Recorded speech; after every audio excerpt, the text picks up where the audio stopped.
Hello and good afternoon, Xbox Nation. Welcome to this week's not canceled new episode of X Vlog Live. Listen, folks, I know there was some confusion. Just to give you the heads up of what was happening in my area, Con Edison, who obviously does the power, was working on one of the major power lines, and the whole area was going to be without power for 2 days, and that would have sucked. Thankfully, they got done work. They got the work done early. Everything's working, and I have power. And obviously, if you don't have power, you can't have a podcast. So, my original guest, which of course was Asa from Game On Daily, was extremely understanding and has been gracefully enough willing to accept another invite. He is going to be joining me on April 28th to reprise his role. So I was left without a co-host for the day, and I reached out to a few people, and at first, no takers, because you know what, real life people are back in the offices, they're doing work, and thankfully the Wandering Dutch stepped up. We did to accommodate his schedule, folks, because obviously, it's 6 p.m. in the UK.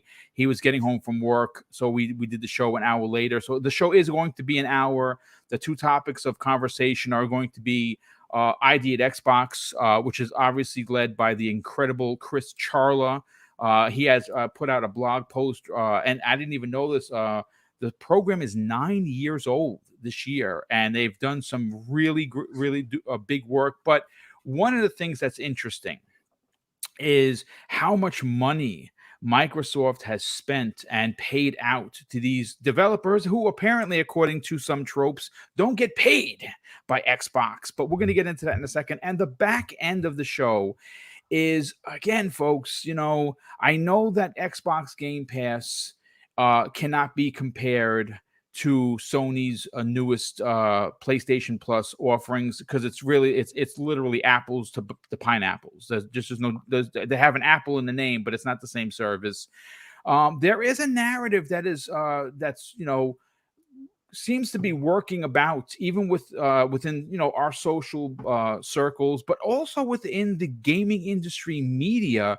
And Wandering Dutch just so happened to have a conversation with Paul Tassi, who is a writer for Bloomberg, and they had a bit of a back and forth. And we're going to get into what was said and how Jim Ryan is not being as honest as he probably should be when he talks about 20 million and potentially games being their quality being hurt by being in the service. I find it to be utterly ridiculous, preposterous even. But before we get into all the topics, let me welcome in Wandering Dutch, which, by the way, is fighting a cold and is still here. Dutch, how the heck are you, man?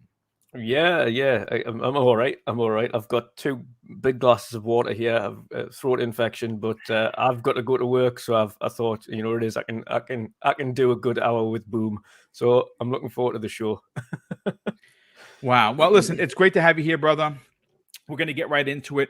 Now, what I would like to do, and what I usually do, is when I pull an article, I like to give credit where credit is due. And this article comes to us directly from Chris Charla himself. Obviously, he is the head of ID at Xbox. And this is what he had to say. Now, it's a very long article, and I'm not going to read all of it. Obviously, we are pressed for time because the show is only 60 minutes. But I do want to read some particular parts that jumped off the page for me. And of course, once this show goes up on demand, I will have the article there. So if you want to read it yourself, all you have to do is click it. So this is how the blog post from Chris Charla, head of ID at Xbox, had to say. And he says, when we started ID at Xbox program almost 9 years ago, we really didn't know much. We knew that independent developers were driving the pace of video game innovation faster than we'd have ever seen. And we knew the work that they were doing was incredibly progressive and important. We also knew that our players on Xbox loved the artistry,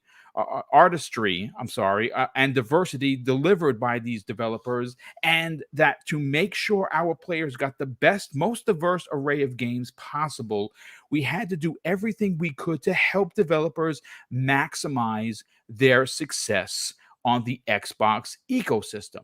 So we did a lot of listening, directly learning from the developers what they wanted and what they needed. They were never shy about telling us what worked and what didn't. Innovations like crossplay across other consoles, for example, came directly from ID at Xbox partners.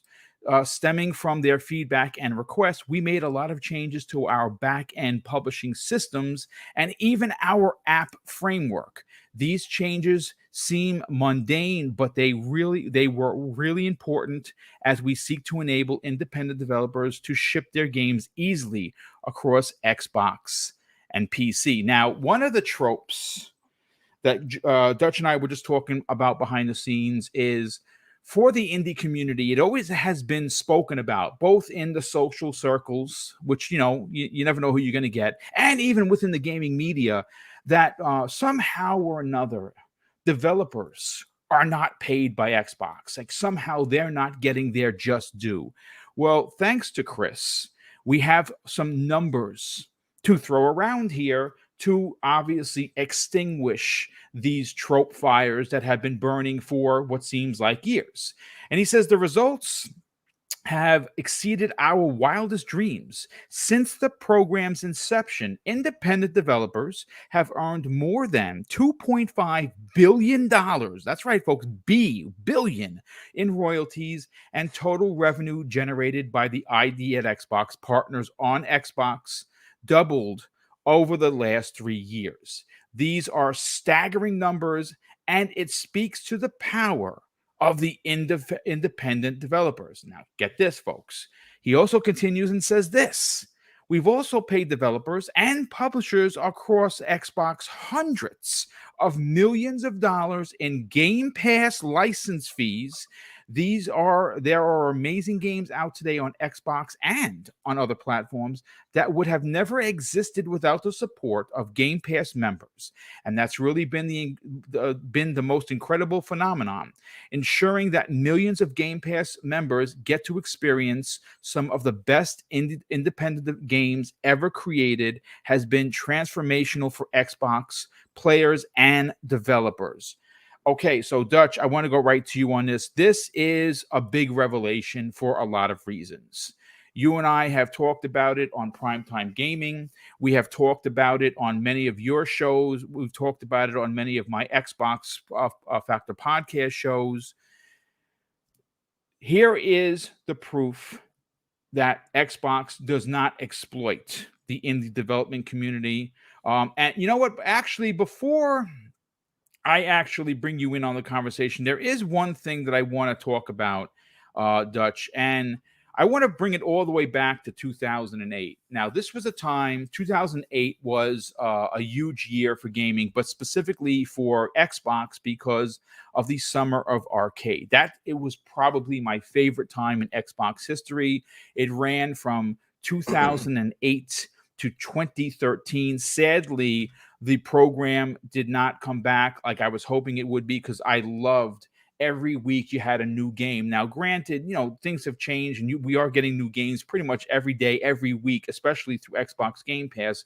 But I just kind of want to talk about some of the games that came out of this program and to see how far back Microsoft goes in supporting the indie development community. You had Braid, Castle Crashers was in that 2008 year, Geometry Wars Retro Evolve 2. 2009 saw Shadow Complex, Teenage Mutant Ninja Turtles, Turtles in Time reshelled. You had Marvel vs. Capcom 2, New Age of Heroes. In 2010, you had Castlevania, Harmony of Despair, Hydro Thunder, Limbo was in that year. Then, of course, in 2011, you had Bastion. You had From Dust, which was great. Toy Soldiers, Cold War. 2012 was probably my favorite year. You had Deadlight, which was that Metrovania side-scrolling zombie adventure from Tango Gameworks, which was incredible. You had Dust, an Elysian Tale. That was made by one dude. You had Racketeer, which was fantastic. It was a great Xbox Connect game. And in 2013, where we saw the end of the program, You had the follow up to Teenage Mutant Ninja Turtles, Out of the Shadows, and you had Flashback, which was redone. I love this. I'm an old school Flashback fan. And then one of my favorites was Brothers: A Tale of Two Sons. Man, that game was incredible. I beat that game multiple times. So, Dutch, when you see the history in where Xbox has been with the indie community, and you see Chris Charla put out this incredible article where actual dollar numbers now are indicative of what they have paid out to these indie developers and the hundreds of millions that they've paid in royalties to get games onto Xbox Game Pass. Does this finally put to bed the fact that Microsoft is not paying the developer, the indie developer, the correct monies? Oh yeah, 100%. I mean, when you're going back to the Xbox Live Arcade days, of course we remember them fondly, but at the time there was much work to be done. Like indies at that particular stage as well, even if you have a look across to PlayStation side, weren't treated the same as an in-house or a big third-party publisher. Obviously, there has been a lot of work done, and even I can't believe now it's been 8 years of ID at Xbox. Significant changes. Thankfully, we have seen the same across PlayStation now with Yoshi taking over at the indie side of things for PlayStation. So he's focusing on that, which is good. They've got now a drive and a focus to concentrate on that over on PlayStation side. But on Xbox's side specifically, I think you can really see the work that's been done and been put into ID at Xbox, the drive that they've really had to get a lot of these new indie talents across. And I speak to indie creators quite frequently. And it's one of our kind of main passions on the channel as well, is really diving into these indie experiences, primarily because it's still one of the last areas in gaming where creativity has no holds. There is no bars for it. They're not restricted by anything. They're not scared to risk things that big third-party companies are, or even first-party, are scared to risk. Certain creativity outlets, certain artistic outlets. Indies aren't scared to try something that will risk themselves. Big first-party AAA studios are, because of course it's big money. These little guys, out of their own pocket, they're risking everything with their own money. So any kind of money and any support that they get from the likes of Xbox, etc., is extremely appreciated. Now, we've both had multiple indie developers on our shows over the course of the last couple of years. Joe, of course, from Song of Iron being one of them. Delilah Just talked with Studios. Joe last night, as a matter of fact. It's funny. I just reached out to Joe. Yeah, we got something in the works, folks. I just put it to you that way. But yeah, continue, Dutch. Yes. So yeah, Joe's obviously one of them. Again, awesome creator, but another example of someone who has had nothing but praise for them. If you needed the ID at Xbox team and his contact, they were there. Yeah. They weren't overbearing. They provided all the support required. The teams necessary if there was anything that you needed help with, etc. And likewise, speaking to others, another indie developer called Kelechi Apakama, who's creating a game called Stormlight that's coming out as well onto Xbox and PC. And he's got nothing but good words for them either. Then you speak to Thomas Sala, who was working with the ID at Xbox. Yeah, you gotta love Thomas. I haven't had him on my show, but that guy does speak right from the hip, man. Oh, too right, he does. He's brilliant. He's brilliant. And you know what it is? It's even great to see is obviously the initial success of the game. There's no way to see how, other than asking them outright. And of course, I know behind the scenes I'll be able to ask him that question. And he'll tell us outright, but I wouldn't say that on air.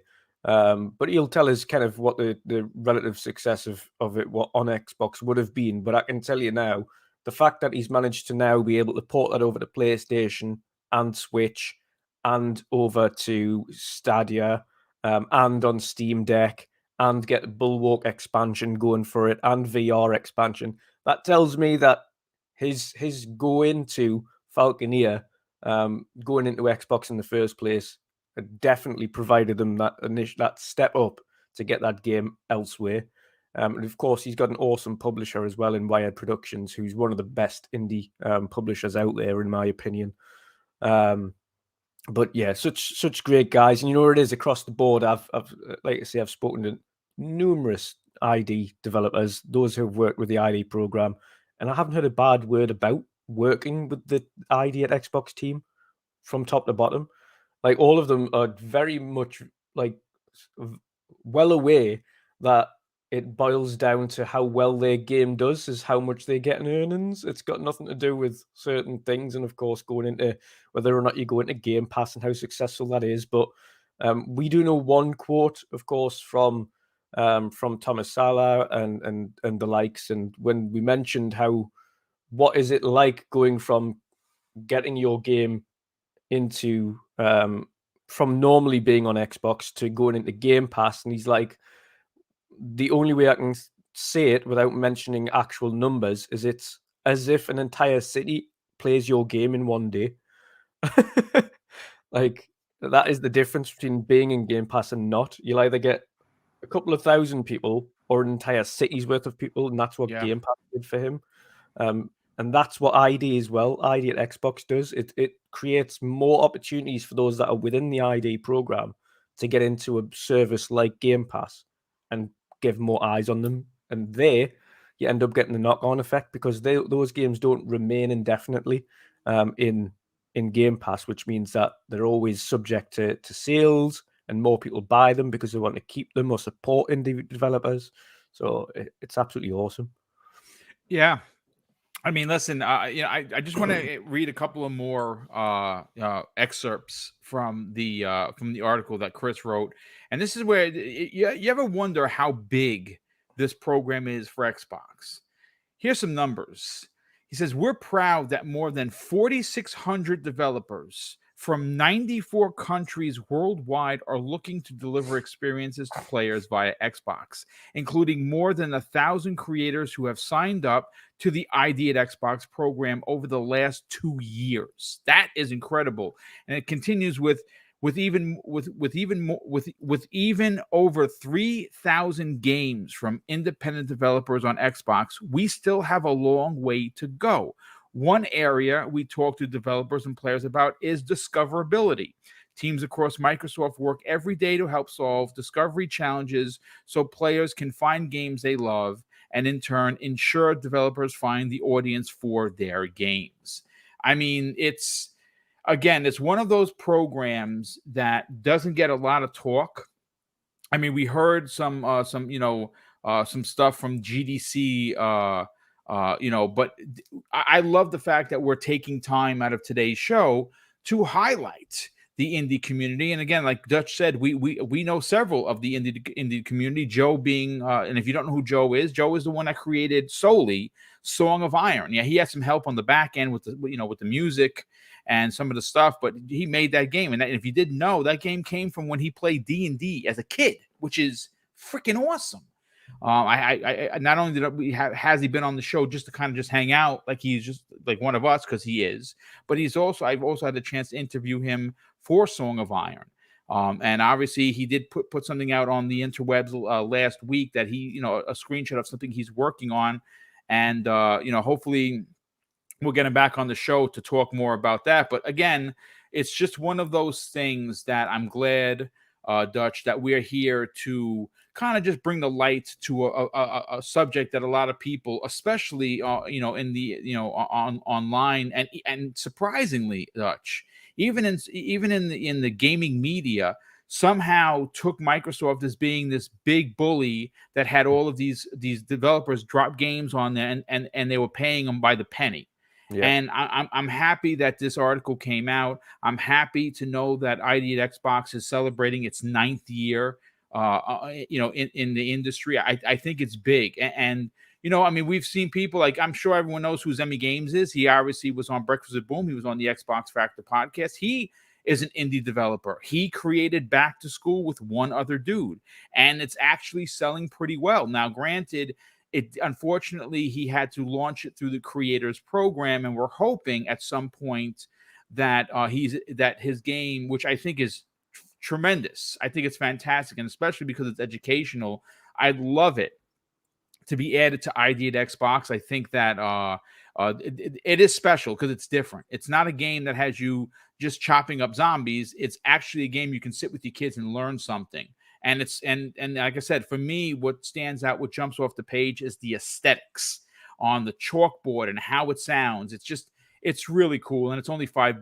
Definitely go check it out. Back the number 2 school on Xbox and Steam. And Steam has achievements. Xbox does not have achievements yet because it's not in the ID at Xbox program, but he is working on getting out. I think he resubmitted the game to be put into ID at Xbox, so we're just waiting on that. But listen, great 20 minutes to open up the show, Dutch, but we got to get into the weeds, so to speak. Yes, we do. This week, ladies and gentlemen, it was announced by SIE PlayStation, and more specifically, Jim Ryan of PlayStation, where we got a glimpse into the future of services through PlayStation.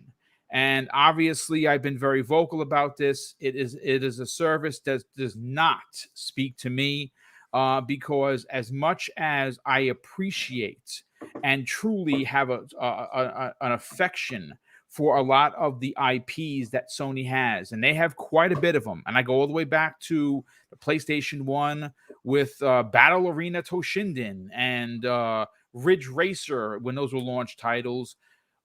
I love their classic IPs, and one thing I love about Sony is that they know how to celebrate those IPs by bringing them back in a new way. Well, it was announced their new pricing scheme for, and I say scheme because, you know, I kind of think they're not being forthcoming with added to the program day and date and charging literally $3 more than what you're paying for Game Pass Ultimate. I find it to be a bit of a slap in the face to customers like myself who have been supporting the PlayStation since the inception. I mean, I had the PlayStation 1 when it wasn't even here in the States yet. That's much of a fan of I've been. I imported almost every console except for the PlayStation 3 moving forward because we didn't have to import anymore. But the program that has multiple tiers, the highest being $18. And for me, folks, I kind of think it's a big miss because day and date is not involved in the conversation. But more so, there are a couple of things that were left out that I thought could have softened the blow, could have made it better for its customer base. And one of which I think is an incredible whiff, was the controversy that surrounds their upgrades from PlayStation 4 to PlayStation 5. Now, we know on Xbox, well, that program is called Smart Delivery. So you get it for the big old price of free. So when you get a game, if you have, let's say, for instance, an Xbox, an OG Xbox, S, or an Xbox One X, if by some chance a week later or 2 weeks later or even 2 days later, you go out and somehow you acquire the Series S or the Series X, well, you get the upgrade for the big old price of free, whereas Sony charges you $10. And this was a great opportunity that I think was whiffed upon, where they actually could have said to their fan base, hey, listen, this $18 tier, well, it is the best we can offer. And one of the things we're going to offer our fans, because, they're for the players, right, is that they could have said, all PlayStation 4 to PlayStation 5 upgrades, if you are subscribed, whether you pay for the year or you pay the $18 a month, are free. They didn't do that. They own Crunchyroll and Funimation. Those could have been added to the service, and they were not, which I think is a big miss. They could have offered a free Spider-Man movie or, something from their Sony catalog per month. Hey, the movie of month, whatever, is Spider-Man No Way Home. And they didn't do that either. They actually put together a very, very bare bones. But I think what comes into question, ladies and gentlemen, is what Jim Ryan had to say regarding the quality of PlayStation 4 and 5 games. Listen, let's not get this misunderstood. Whether you like PlayStation, you hate PlayStation, or you're lukewarm, there is no denying that SIE first party PlayStation puts out bangers. Now, they may not be bangers to you because let's say you're not a fan of the over the shoulder, story driven, third person, narrative heavy game. Well, that speaks to me. I'm a selfish player. I like the single player experience. I like sitting down, putting on my 3D Pulse headset and being invested in the world, invested in the character, invested in the story. See, that works for me. Now, that's not for everybody, but we can't deny that the quality of their games are not top of the industry. They are. They certainly are. And I'm not saying Microsoft's aren't, but we're talking about PlayStation, so we must tip the mohawk. Well, in what I thought was very surprising, let me just say that Jim Ryan actually spoke upon this. And I have seen many, many people in the community, I've seen many people in the industry defend this. And I think A, it's wrong. And B, I think that if you are someone who wants to invest to make sure that your game's in a service or quality, that investment will turn around tenfold. But let me read what Jim Ryan had to say regarding the quality and what would happen to said quality if those SIE PlayStation first party games jumped into a service. He says this: in terms of putting our own games into the service or any of our services upon their release, as you well know, this is not a road that we've gone down in the past, and it's not a road that we're going to go down in this new service. We feel if we were to do that with the games that we make at PlayStation Studios, that virtuous cycle will be broken. The level of investment that we need to make in our studios would not be possible, and we think the knock-on effect on the quality of the games that we make would not be something that the gamers would want. Now, Dutch, I immediately have to go to you because of something that you had spoken about specifically with Paul Tassi. Now, Paul Tassi, if you don't know who he is a writer for Bloomberg. I think Paul Tassi is a paraprofessional. I followed him for years. I don't always agree with his takes, but I will say that he definitely knows how to navigate this community and the industry, and he will go to where his bread is going to be buttered. And Dutch, you had a conversation with him that was pretty interesting. You did obviously drop some numbers that I thought were relevant to the conversation that we're having regarding 20 million. So do you have that comment in front of you by any chance? I don't currently, but I can do very quickly. Okay. All right. So, while you find it, because I thought I had it. I don't know. I thought I actually sent it to myself. And for some reason, I don't have it in front of me, which is very unprofessional, to be honest with you. But, look, the bottom line is this. Yeah, got it. Okay. So, Dutch, please take it away with what Paul Tassi had to say regarding his opinion. And again, folks, he's not wrong. It's his opinion. If he believes this, I'm not going to challenge the guy. I would disagree with him, sure, but by all means, Dutch, please take it away. Certainly. So obviously, Paul stated, as do many media outlets, of course, is fundamentally you can't criticize Sony for not doing day one releases like Game Pass, and yet it seems pretty clear to me that that's just not a good business for them when they're moving 20 million copies of things like Horizon Zero Dawn. So my response to that, and of course, naturally, that's what Jim Ryan has said. Oh, we're selling 20 million copies of games, so we want to sell more.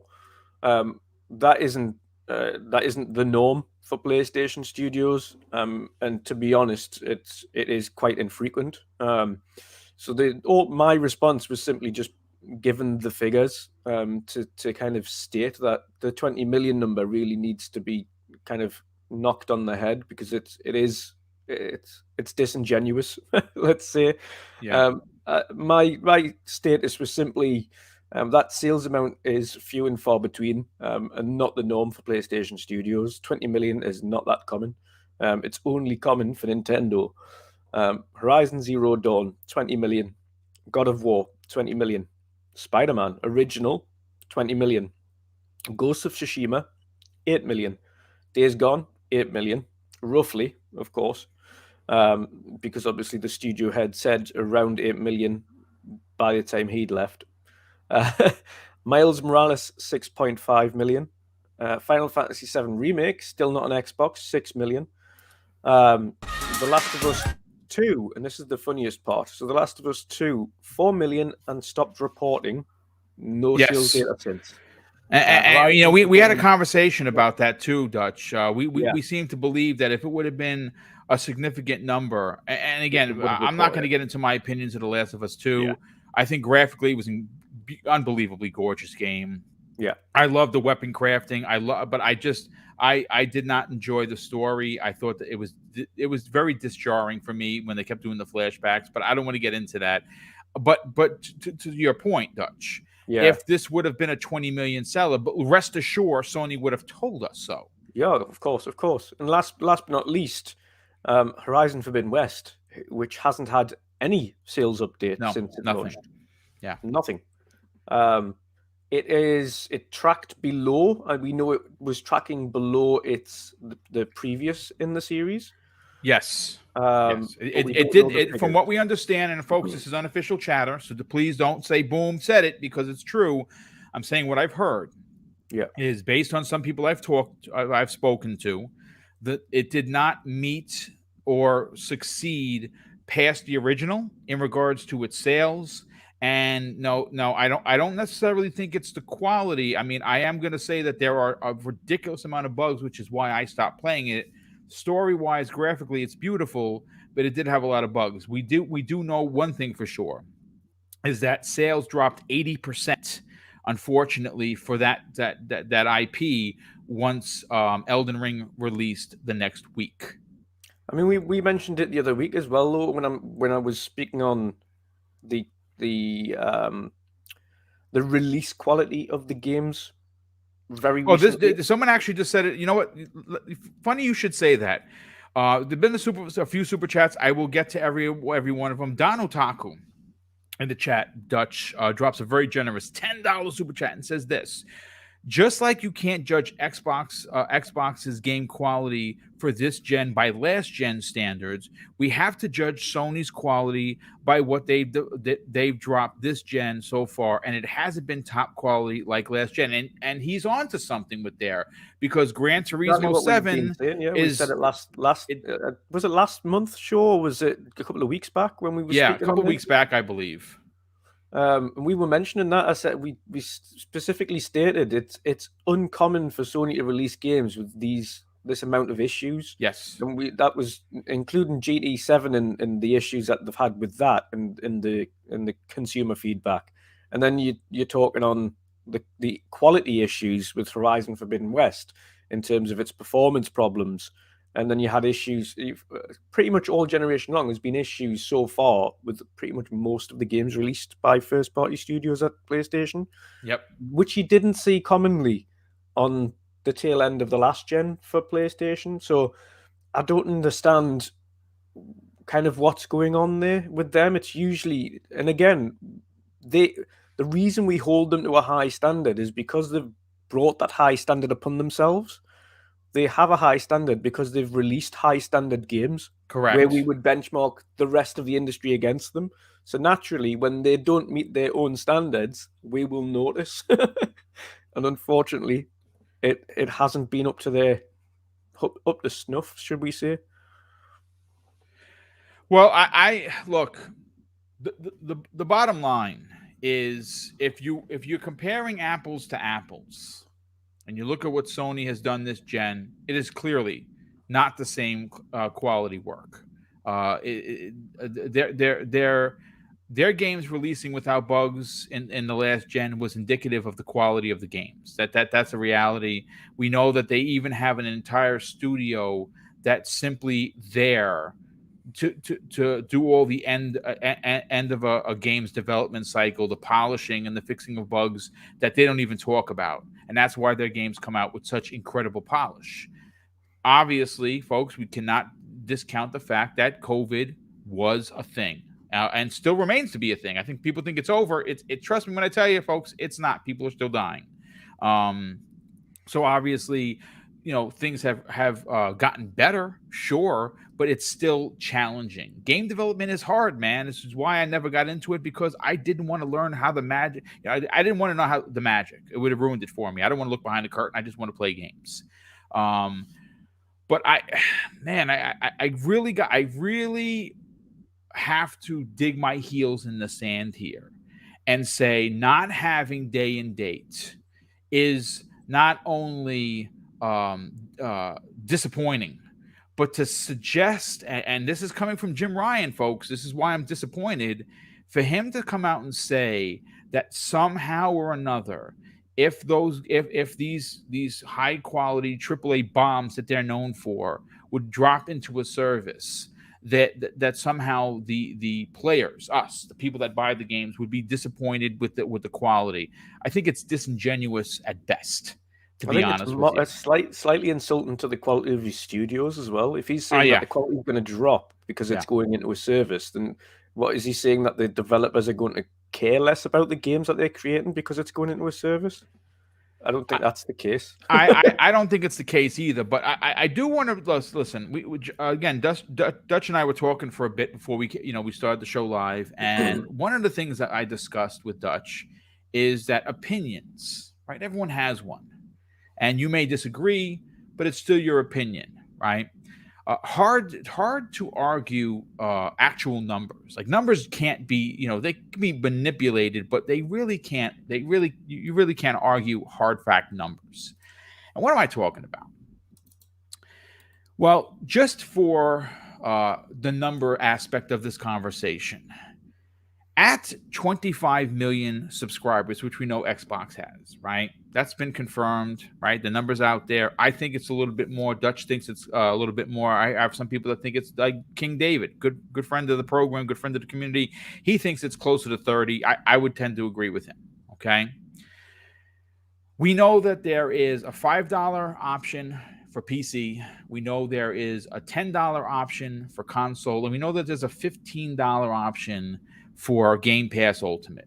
So what I wanted to do, to be fair, to have this conversation, is let's just say for shits and giggles that it's $10 times the 25 million subscribers. And again, you're going to be boom. Some people get it for $1. Some people got it for free. We're just going to average it out. That's $250 million per month.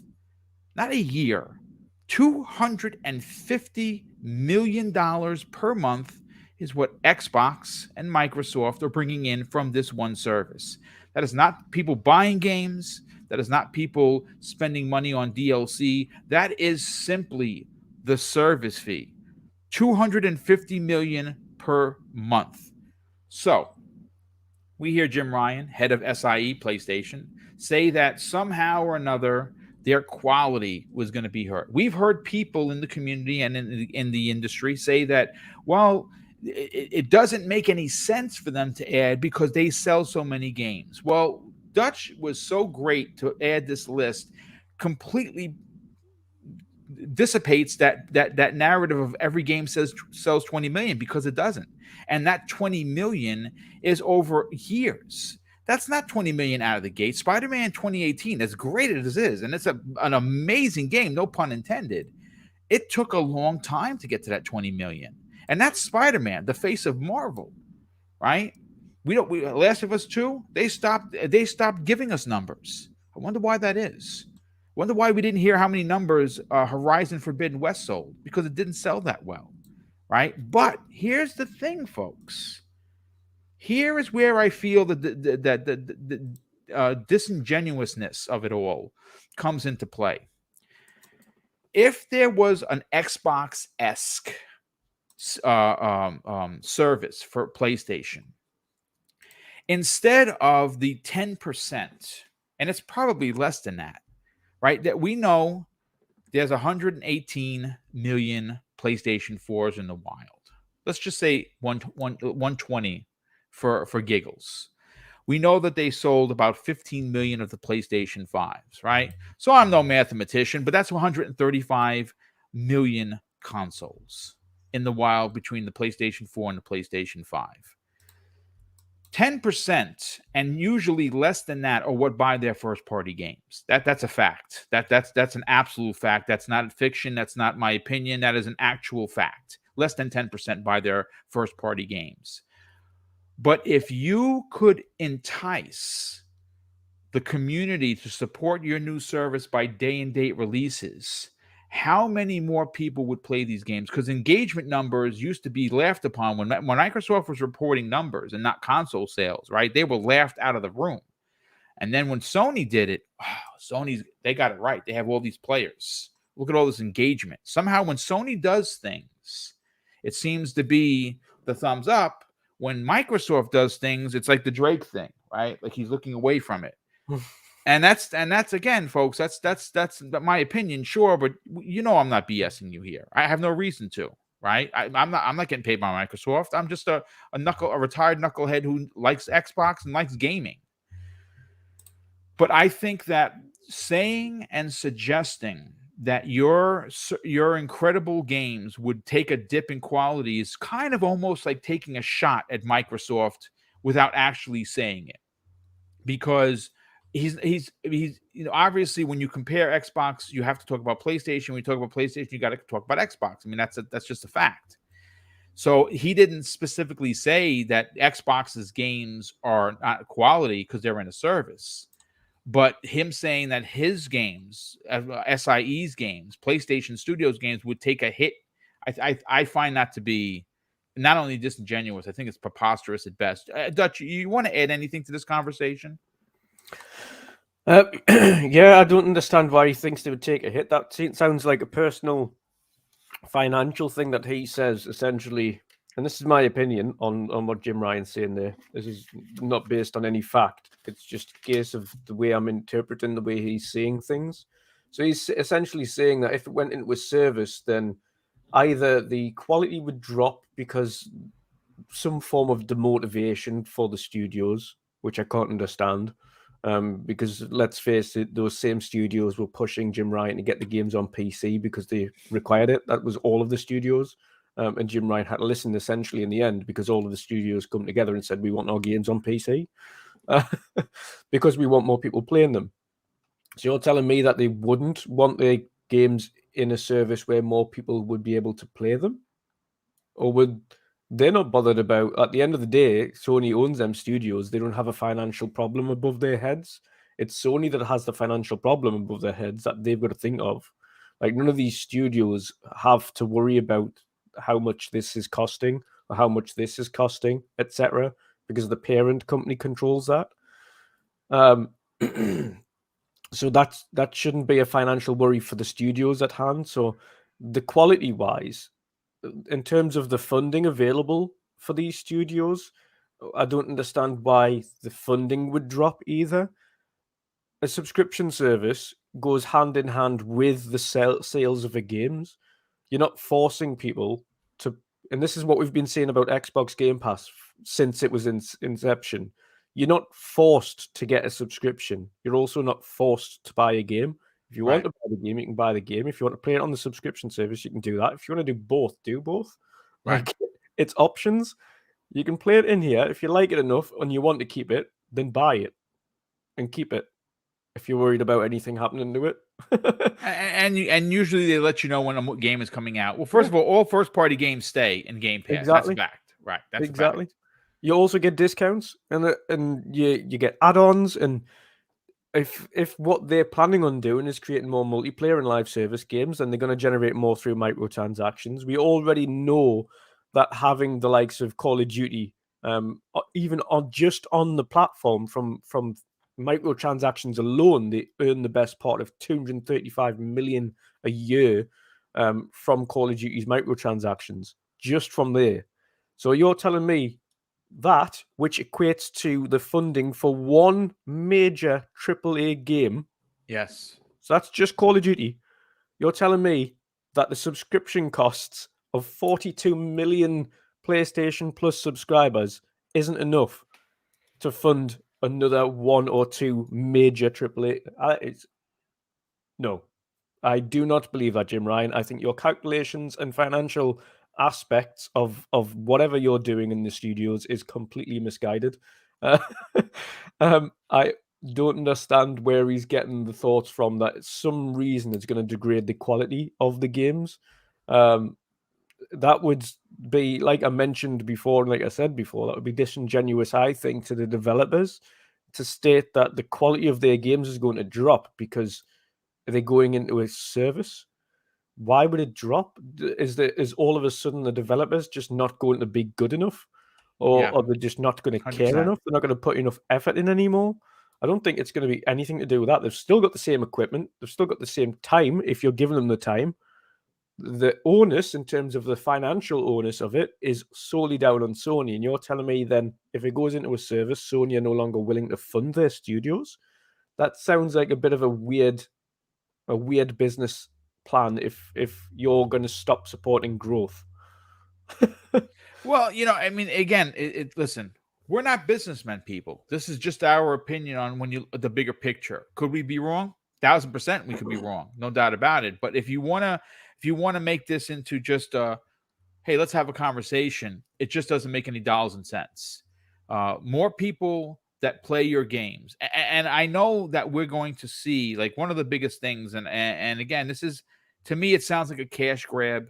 When they announced, and I say they, Jim Ryan says that we have 10 games as a service coming to their platform as and again, we don't know if it's exclusive. You can just pretty much bet that it's going to be exclusive.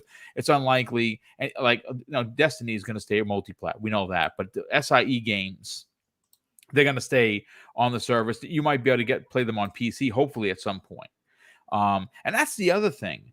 If you open this up, this service to PC, and you put your big games in PC day and date, which people have been asking for years, right? We just saw God of War sell really well on PC, and that game's old. The game came out in 2017, I think it was, right, or 2018. I don't remember, but needless to say, if they release day and date both on their console and on PC, you would have more people subscribing to your service. And the more people you subscribe, the more money you would make monthly. And again, I just find it to be very odd that their current service that's launching in June, which I don't know why they announced it now, so it's definitely odd timing for sure, isn't coming out to June, and is going to cost gamers. If you obviously if you want to buy for the year, it's $120. And actually, it's funny. King David and I were having a conversation, and we both came to the assumption that if Sony was willing to lose $96, and that's what they would lose per $18 per month times 12 months versus you pay $120, then that means that the service is really only worth $120. But they're charging you $18. And again, $18 doesn't include the removal of the $10 upgrade fee, doesn't include Funimation or Crunchyroll, doesn't include day and date games. We don't know what's going to happen with third party. I mean, we just saw Shadow Warrior 3 drop day and date, which that's great. That's great for PlayStation players. But none of their first party games, man. I again, only time is going to tell. I would imagine that, like, a couple of years ago when Jim Ryan was asked specifically about, Game Pass and having these older games, if you guys and folks remember, he said, "Who plays old games?" Right? He said that, but he wants to play old games, and their new service is all old games. So, well, you know where it is. MLB must have been happy because they put the MLB 22 straight back into Game Pass again for day one.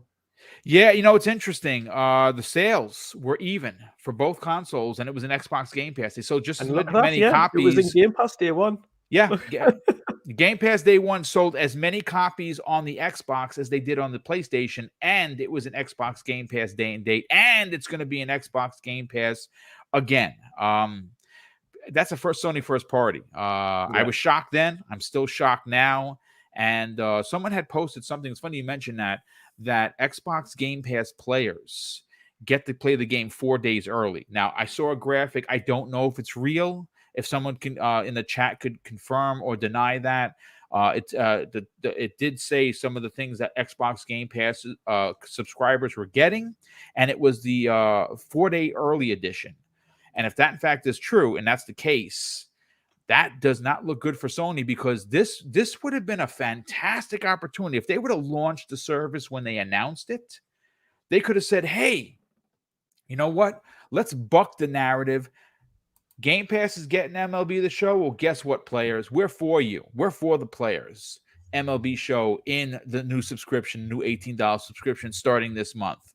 And again, it's just one of those things that it's just another miss. It's just another miss for Sony. But you know what? Let me catch up with some of the super chats, Dutch, and then we'll do our outros. I can't believe we're 50 minutes already in. I felt like we just started. This is crazy. The first one of the day came to us from Jacob Novick, good friend of the program. He drops an outstanding $2 super chat and says, how much do you think Sony will pay devs?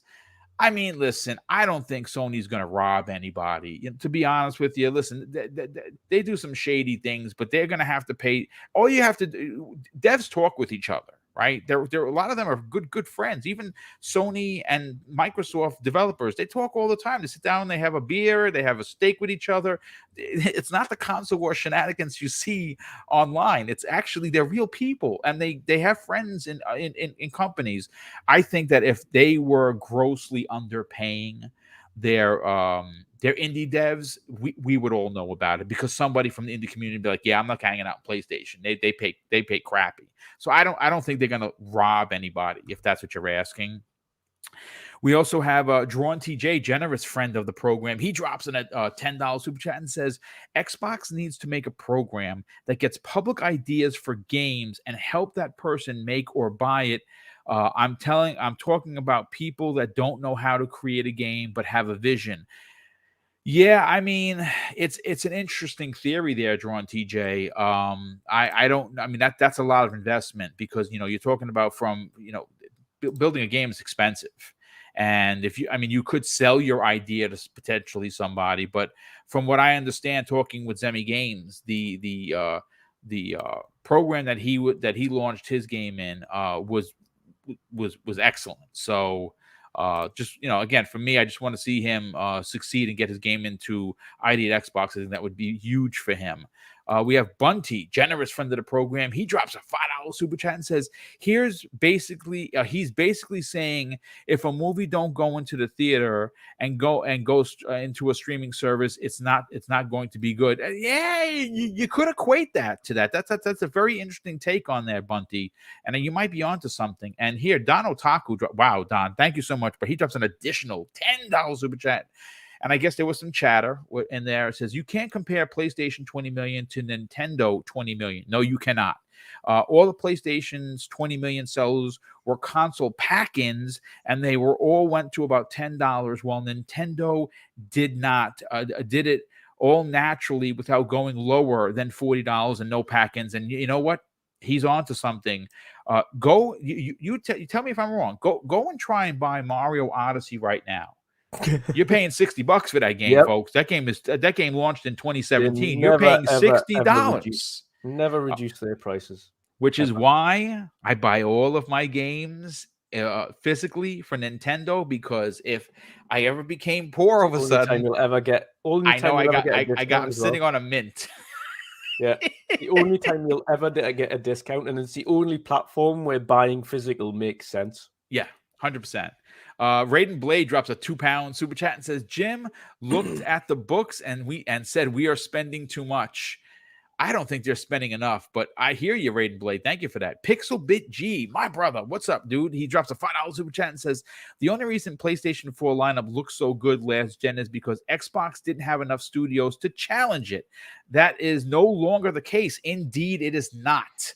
last year. Publisher of the year? Who was that? No, that was not Sony. That was Xbox. And I got news for you folks. There's a good shot that they could win it again. Now, they have 4 games releasing. Again, we could get a delay or two. I don't think we're going to. Starfield, I'm assuming it's going to be a high 90 meta. Deathloop is going to be a high 90 meta like it was last year. Redfall looks fantastic. And of course, we know Forza Motorsport, whatever it's going to be called, whether it's 8 or not, that's going to be a big one. So yeah, you definitely got a point there. Drawn TJ drops an additional $5 super chat and says, Jez Corden, friend of this program, said recently a family plan of Game Pass is coming. Yeah, we're talking about that specifically tomorrow morning on Breakfast with Boom. We also had a big Kotaku article, folks. Microsoft potentially in the crosshairs of some sexual misconduct allegations happening at the studio that brings us State of Decay 1 and 2. That story was launched literally minutes before we went live. I have it. I've read a little bit of it. I have to read it through and through. We are going to open up tomorrow's show because, one thing that we do not shy away from on this channel is talking about heavy subjects. We did a couple of weeks ago with Sony being in the crosshairs. Remember, they had I think now it's up to a dozen women coming forward and claiming discrimination for gender and pay and some sexual misconduct through SIE America. So, we talked about that, and we will be talking about what's happening at Playdead Studios, makers of State of Decay 1 and 2, tomorrow morning, along with Jez Corden's story about the Xbox Game Pass family plan finally coming. I'm very excited for that, and I know a lot of people are as well. JC Collar Moreau drops an outstanding $2 super chat and says PlayStation financially keeps Sony up most likely. No, that's also a fact. Yeah, they do. I mean, Sony Pictures, folks, they just made $2 billion with Spider-Man, and that was without the digital sales. So they're making money on the PlayStation movie side, even though like Uncharted, you might not have liked the film. It did very well for them in the theaters for sure. And it's going to do well digitally when it's released because who doesn't love Tom Holland, right? So, Dutch, that is it, brother. We are closing in on the 60-minute mark. I thank you. Kay Asante corrected me. It's Undead Labs. I don't know, what did I say? I don't remember what I said.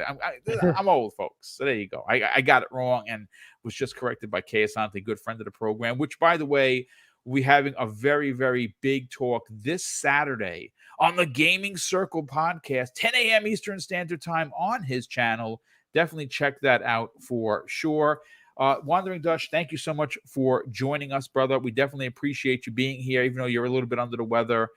By all means, sell your brand. But before you do, take a minute to talk about what you got going on with the indie scene.